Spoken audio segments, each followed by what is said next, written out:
Welcome to a Legendarium special about a brief history of dragons in the ancient, medieval, and modern worlds. More than 5 centuries after the dawn of modernity, the dragon still looms large in the popular imagination. The terrible beasts are linked in our thought world with golden hoards, maiden kidnappings, and brave knights. Of course, it goes without saying that no medieval person or anyone before met a single winged behemoth.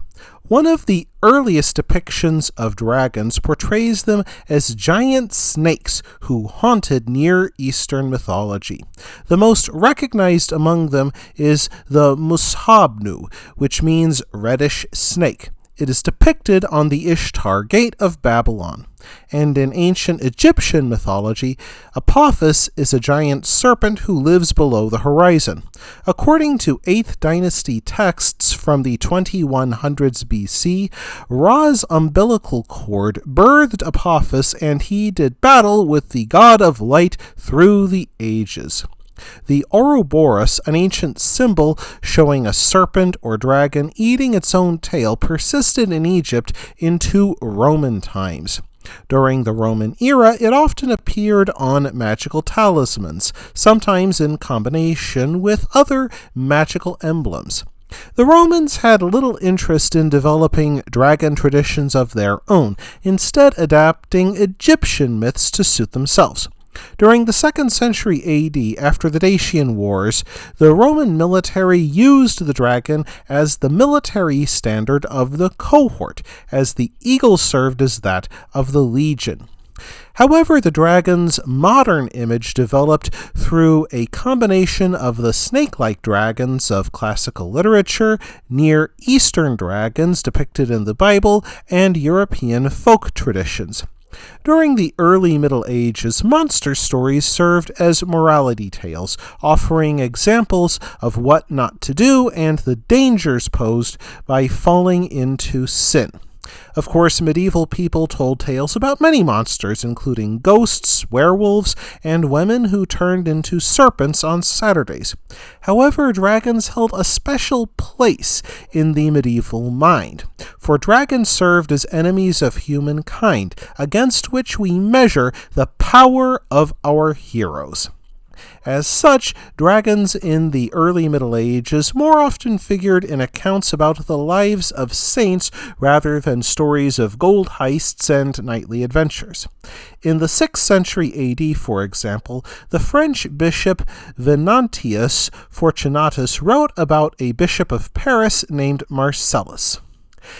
It seems that a noblewoman led a sinful life, and then a dragon devoured part of her corpse, and then haunted the wicked noblewoman's tomb. A reminder to the faithful that their sins would find them out and become known to all, including God. To end the dragon infestation of the crypt, the bishop bonked the dragon on the head 3 times, led it through the muddy streets of Paris on a leash, then banished it back to the forest so it would never trouble Paris again, and there was no doubt much rejoicing. East Roman historian Michael Sellos wrote in the 11th century of a dragon that tormented a woman named Saint Marina. Thrown in jail and tortured by a Roman official who threatened to assault her, Marina encountered a demon that took the form of a dragon in her dungeon cell. The monster ignored her pleas and swallowed her whole. Undeterred, Marina made the sign of the cross as she went down the dragon's gullet, and this caused the dragon's innards to rupture, and then the dragon split asunder. Going into the High Middle Ages, dragons appeared more often in tales about knights. The tale of Saint George told of a warrior saint slaying a dragon in the Roman province of Libya during the 3rd century. It lived on the map's edge, a reminder of the dangers that lurked beyond the borders of the known world. For high medieval Christians, the dragon represented the pagans of the age, forever threatening Christendom. Obviously, they needed slaying by a good knight, and the knights of the crusading era especially revered St. George as someone who went to the map's edge to battle the forces of darkness as they knew them. Going into the late medieval and early modern world, monks developed a specific idea about what a dragon should look like, despite only hearing of them in stories.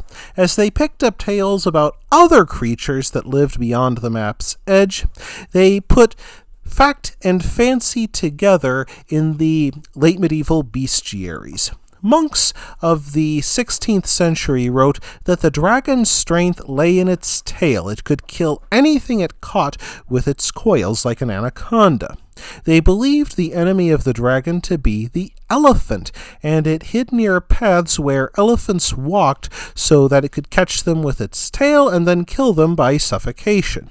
Writers further believed that elephants gave birth in the water to avoid dragons, which likely would have come as a surprise to the elephants.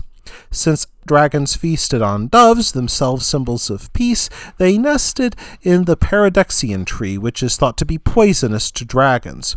And when the dragon flew from its hole into the air, it stirred up the air around it and made the sky shine, just as Satan could appear luminous to conceal his truly dark nature. And for some reason, medieval authors also believed that panthers had sweet-smelling breath that smelled of incense and that they would drive dragons away. So I guess the moral of the story is, if you're traveling in places where dragons lurk, make sure that you have a panther for company.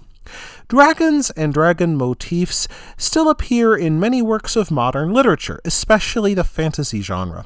One of the most iconic modern dragons is Smaug from J.R.R. Tolkien's classic novel The Hobbit. Other depictions include Anne McCaffrey's Dragon Riders of Pern, the Harry Potter series by J.K. Rowling, and George R.R. Martin's series A Song of Ice and Fire.